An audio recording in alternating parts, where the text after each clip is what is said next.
Suspense. Tonight, let's bring you Mr. Hume Cronyn as star of The One Who Got Away, a suspense play produced, edited, and directed by William Spear. Suspense, radio's outstanding theater of thrills, is presented for your enjoyment to bring you Hume Cronyn in a remarkable tale of Suspense.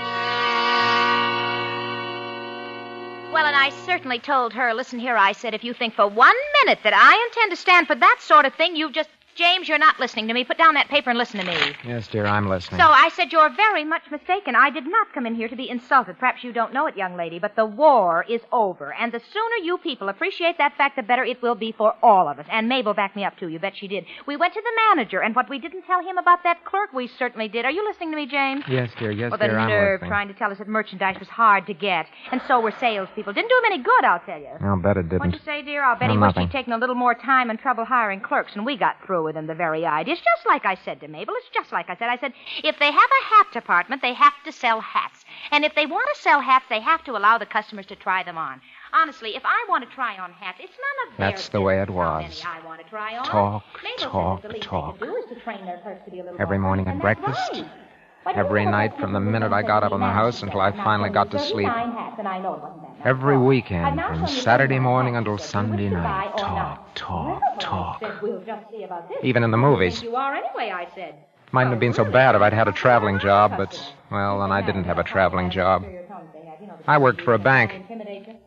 I had a job there as a spot auditor. Job was to make spot checks on tellers and cashier's accounts between the regular audits. Bank had been stuck a couple of times by embezzling tellers. No wonder the money they paid. So they fixed up this job making spot checks to catch any funny business before it got very far. Expensive, all right. Had just as much money as hers. Are you listening to me, James? Yes, dear, I said I was listening. Well, and if my husband gave me as much money for clothes as hers does, I'll bet I could look a whole lot better than she does. Of course, Ethel had been talking like that for, 10 years. Practically ever since we got married, I guess. And there wasn't anything I could do about it.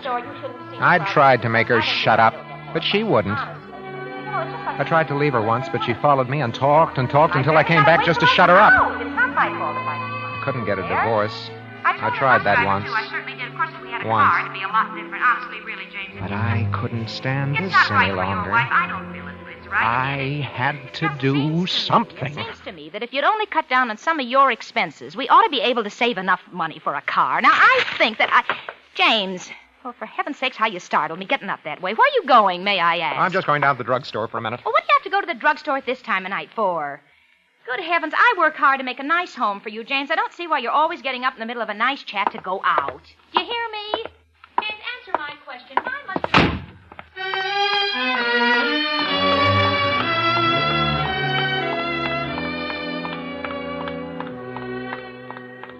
As soon as I got outside, I felt better. But the thought that I'd have to go back there again and listen to her talk every day, every night, the thought that I'd have to go back there kept hammering in my head. I suppose I knew what I had to do a long time before that. But I'd never admitted it to myself. There was only one way to shut that woman up. That was to kill her.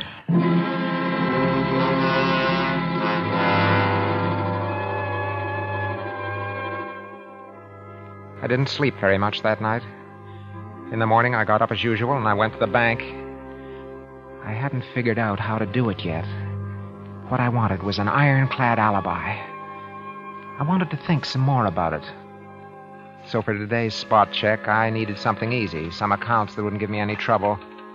I looked over the bank personnel, wondering which one I should pick. And there was my man, Arthur H. Tilwer, the perfect employee. Looking just like John Q. Taxpayer. Hardworking, conscientious, loyal. Been there for 35 years and risen at last to the eminence of second assistant cashier. Good morning, Mr. Tilwer. Oh, good morning, Mr. Carroll. You passed a restful night, I trust. What? Oh, yes, more or less, Mr. Tilwer. Ah, that's fine. Now, what may I do for you this morning? Well, I thought I'd run a spot check on your accounts today, if you don't mind. Spot check on my account?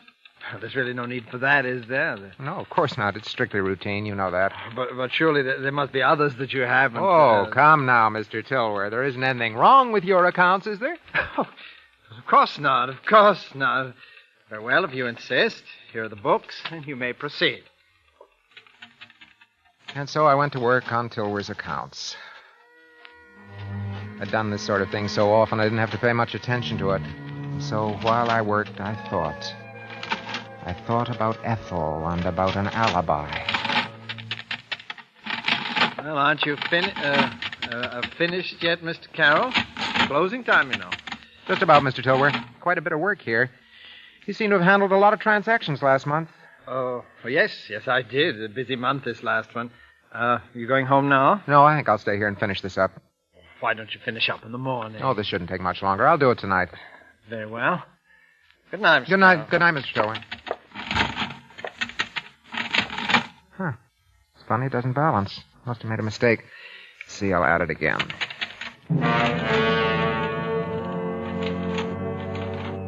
But it wasn't any mistake. His books didn't balance. And by the time I'd finished the check, I knew he hadn't made a mistake either. Mr. Arthur H. Tilwer, the prize employee of Consolidated National, was deliberately short $3,756.23. When I'd finished, it was quite late. I locked up. But before I started for home and some more talk from my loving wife, I paused for a moment, leaning on the bank doors, and lit a cigarette. Something was beginning to stir in my mind. I didn't know quite what, but it was something important. As I was thinking, I happened to glance down the street, and I saw somebody coming toward me. Thought the figure looked familiar. Yes. When he passed under the street light, I recognized him. It was Tilwer. I waited for him. Hello, Tilwer. Mr. Carroll, how are you? Weren't headed for the bank, were you, Tilwer? Well, yes. As a matter of fact, I was. Some work I wanted to clean up. Yeah, I can imagine. Never mind about that now, Tilwer. You can't clean it up. Come on down the corner and have a cup of coffee with me. Well, thank you for the invitation, but really, I think you'd better come along. See, I want to talk to you. No, really, Mr. Carroll, I don't think that Look here, Tilwer. I have a report in my pocket concerning your accounts. You just might like to see it before I turn it in. All right. I'll come. Just for a moment. Let's go. I got Tilwer into a booth and ordered 2 cups of coffee and handed him a carbon copy of the report. He read it all the way through. And the further he read, the whiter his face got. Stop shaking and give me that before you spill your coffee. Oh. Now, there are a couple of things I want to know before I turn this in. What have you done with the money? Mr. Carroll, I have a sister. She's desperately ill. Every penny of that money has gone for her treatments. Every penny. That isn't going to make any difference. Embezzlement's embezzlement. Well, she'll die. She'll die, Mr. Carroll. I didn't mean to steal that money, and I'll pay it back. Please don't turn in that report. My sister will die if I can't continue her treatments. I'll find some way to pay it back. That's what they all say, Tilwer. Mr. Carroll, I've lived a life of probity and honesty for 50 years. I only did this because I couldn't bear to see my sister die for lack of money. I had to have it. You must help me. I must help you. Do you realize what you're asking me to do? Yes, I realize it. Surely there's some way I can make it worth your while. Now, I haven't any money, but I'd do anything for you. Absolutely anything. Just don't turn in that report. Then it came to me. This was it. You don't realize it. The perfect alibi. Tilwer would provide it. Tilwer would have to provide it. I listened to him run on until I'd thought it all out. And she thinks I have some money. All right, Tilwer. All right. I'll help you. On certain conditions. Thank you so much, Mr. Carroll. You don't realize... First, I want a written confession from you. Just in case. And then I want you to be prepared to swear that I was with you all evening on one night that I'll pick out. You understand? Oh, yes. Yes, I'll do it. Anything. Anything at all. Good.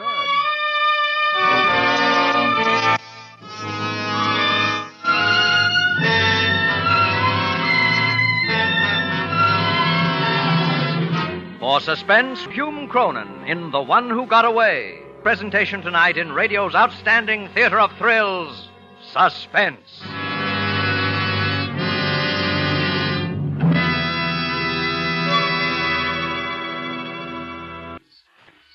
And now, back to our Hollywood soundstage, Hume Cronyn as James Carroll in The One Who Got Away, a tale well calculated to keep you in suspense.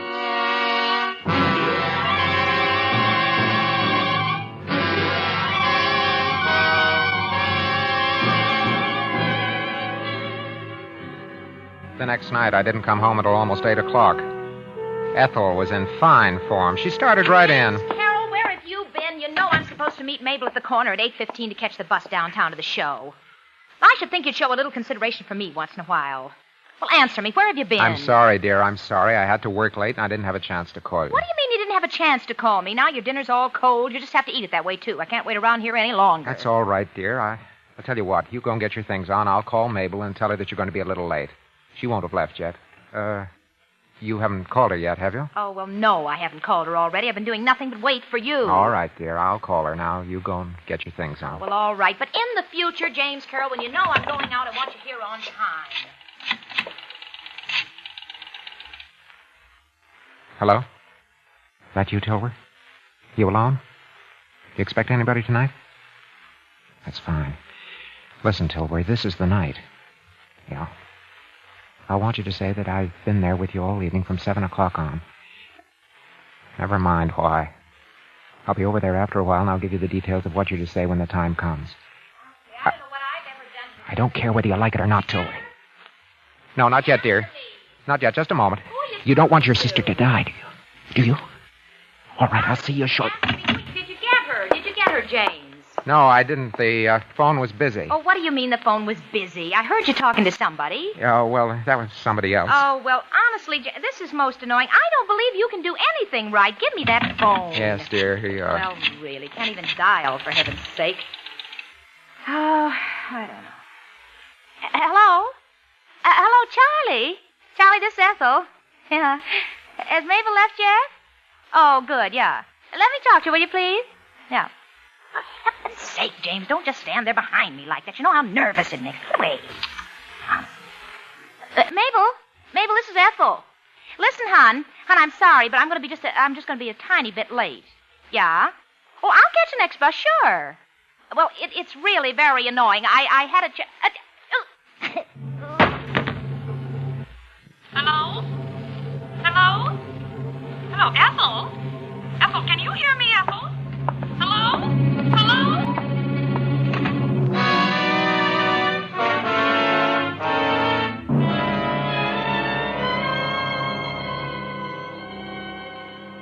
I guess I must have got back not very long after the cops got there. The apartment was ablaze with lights. There was a cop at the door. Inside there were photographers, fingerprint men, all the usual array of the law. The detective in charge was named Dolan. Pretty much of an average-looking guy, but sharp. We went through the amenities, and he told me how sorry he was. I expressed my shock and horror, and finally we got down to business. Mr. Carroll, I hate to bother you at a time like this, but I find it quite helpful in cases of this kind to talk to people as soon as possible. Yes, I understand. Now, when did you last see your wife alive, Mr. Carroll? Why, about 6:45, I guess. I only came in for a moment, and she was getting ready to go out. About 6:45. And she was okay when you left? Yes, perfectly. And you say you left the apartment then? That's right. Where'd you go, Mr. Carroll? Well, what's that got to do with it? Oh, Mr. Carroll, this is a murder case. Your wife was strangled while she was talking over the phone to a friend of hers. You want to bring her murderer to justice, don't you? Well, of course. Well, in a case like this, unless we get a break, we'll have to investigate the whereabouts of a great many people at the time she was killed. We'll find out a lot of things that people would prefer to keep quiet. Now, perhaps what you were doing after you left here is something like that. But let me assure you, if where you were and what you were doing has nothing to do with this case, it'll never come out. Now, where were you? Was it to see a woman, Mr. Carroll? Oh, no. No, there was no other woman. Don't you remember where you went? Yes. Yes, I remember. Why won't you tell me? Mr. Carroll, where did you go after you left this apartment at 7:15? I'm not going to tell you. Mr. Carroll, why did you kill your wife? I didn't kill her. What's the matter with you? You didn't kill her. You left her here alive at 7:15, and you won't say where you went. But that's right. But I didn't kill her. Why should I? Look here, I loved my wife. Mr. Carroll, I'm afraid you leave me no choice. I must ask you to accompany me down to headquarters.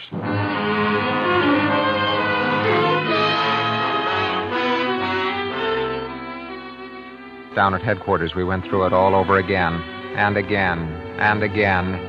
In the end, always the same 3 questions. And always the same 3 answers. Why did you kill your wife, Carroll? I didn't kill her.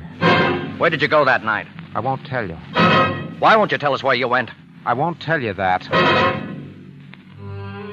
The same 3 questions, and the same 3 answers. Over and over and over, for a long, long time. Over and over and over. But I never told them.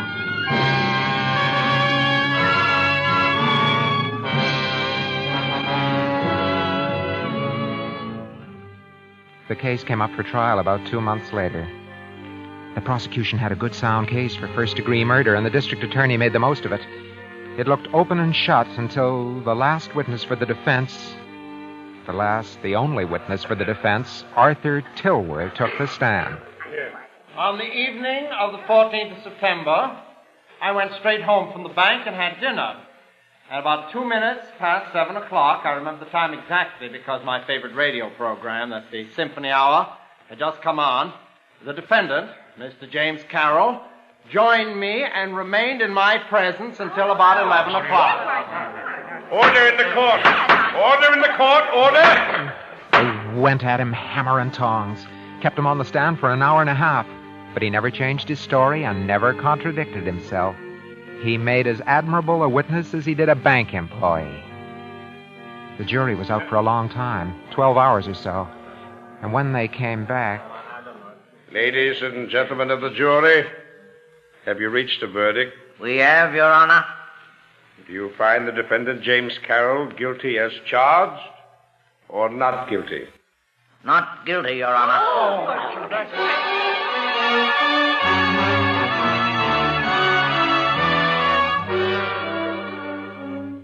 And there it was, just the way I'd planned it. I was free. And I'd stay free. No man, the law says, shall be placed twice in jeopardy for the same offense. No matter what they found out, they couldn't touch me now. I was free of Ethel forever.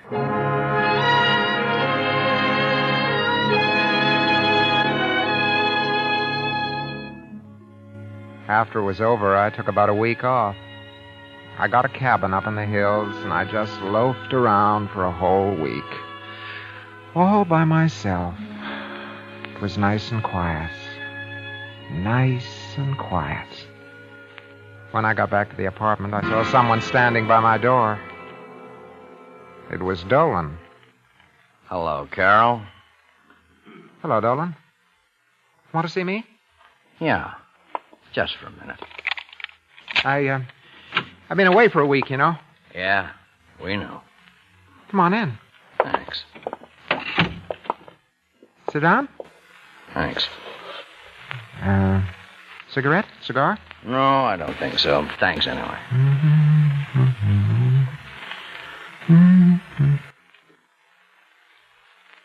All right, Dolan, what do you want?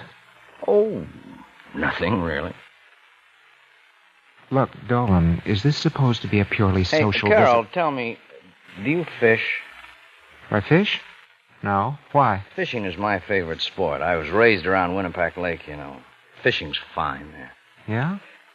There's one particular spot on Winnipeck that's a favorite of a lot of fishermen. It's deep, cool, and rocky.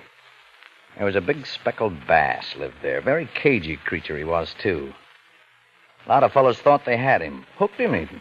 But he always got away. This is all very interesting, but if you don't As a mind, matter of fact, that fish got to be quite famous. Got to be known as the one who got away. And every time anybody did any serious fishing there, they'd always have a try at landing. Oh, yeah, they tried everything. All sorts of flies and lures and bait. Went on for years. Look here, Dolan, I don't know what you want from me. Well, but I gotta go now, Carol. It's a fascinating story, don't you think? Mm-hmm. Very. By the way, Carol, you know how much that fish weighed? 7 pounds and 12 ounces. How do you know? We got a little careless one day. Took a long time, but I finally got him. Bye now, Carol.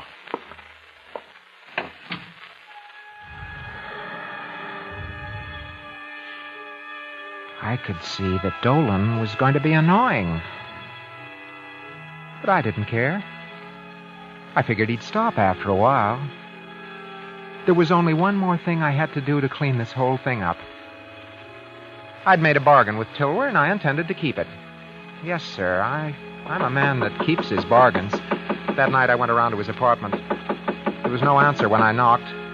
I noticed that the door was unlatched, and so I pushed it open.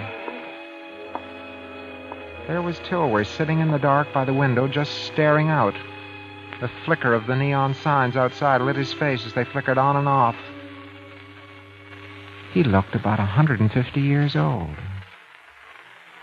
Tilwer. Hey, Tilwer. Tilwer. What are you doing sitting there in the dark? Come on, let's have some light.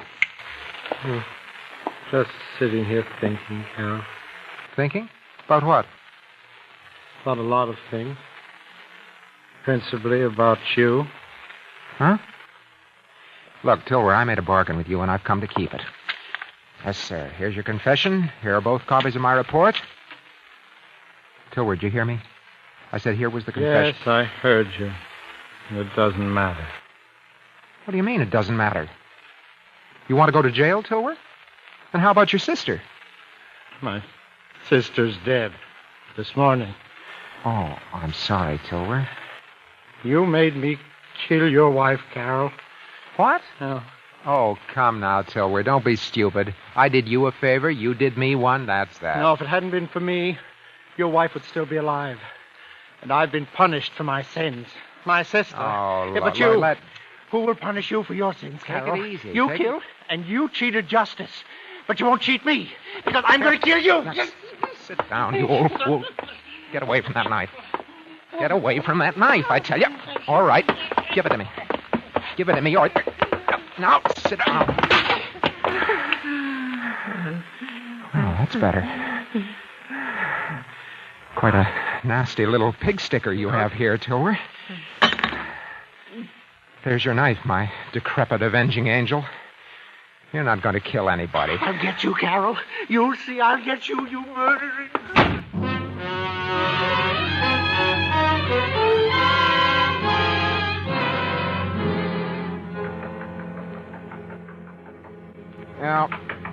Yeah. Who's there? Just a minute. Hey, wait a minute. Hold on. I'm coming.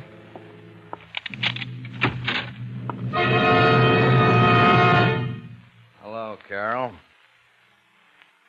What do you mean by getting me out of bed? Where were you last night, Carol? Who wants to know? The police department wants to know. Now answer my question. Where were you last night? Or aren't you saying? Certainly I'm saying. I went over to see Tilwer. Anything wrong with that? And how was Tilwer? Why, all right. About the same as usual. And how was he when you left him? He's just the same as when I came in. What is Was all he? This? Of course he was. What's wrong? Something wrong with Tilwer? He's dead, Carol. Dead? There was a knife in his heart. A knife? There were fingerprints on that knife, Carol. Oh, it was in his heart, and your fingerprints were on it, Carol, and on the door and on the lamp. No, listen, I didn't kill him, I tell you. This is a frame-up. Maybe, but I the didn't police touch him. department is taking a different view, Carol. Get some clothes on. You're under arrest for the murder of Arthur Tilwer. Oh, no. No. Too bad you'll never get to see that fish I was telling you about. It's over my fireplace. Just hanging there. Come on, Carol.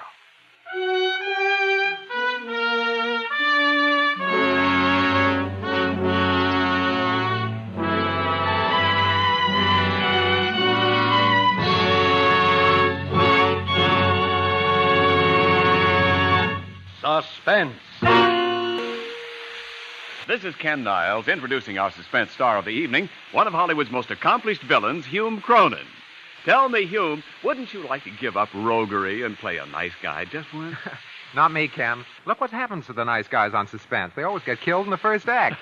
Give me a cloak and dagger anytime. Well, as far as you're concerned, then, villainy is its own reward. That's it. My sentiments to a teaser. A tea party doesn't go on this program, Hume. But since you're a party to Suspense this evening, this goes to you. Good night, Ken. Good night, Hume. Suspense. Produced and directed by William Spear, CBS, the Columbia Broadcasting System.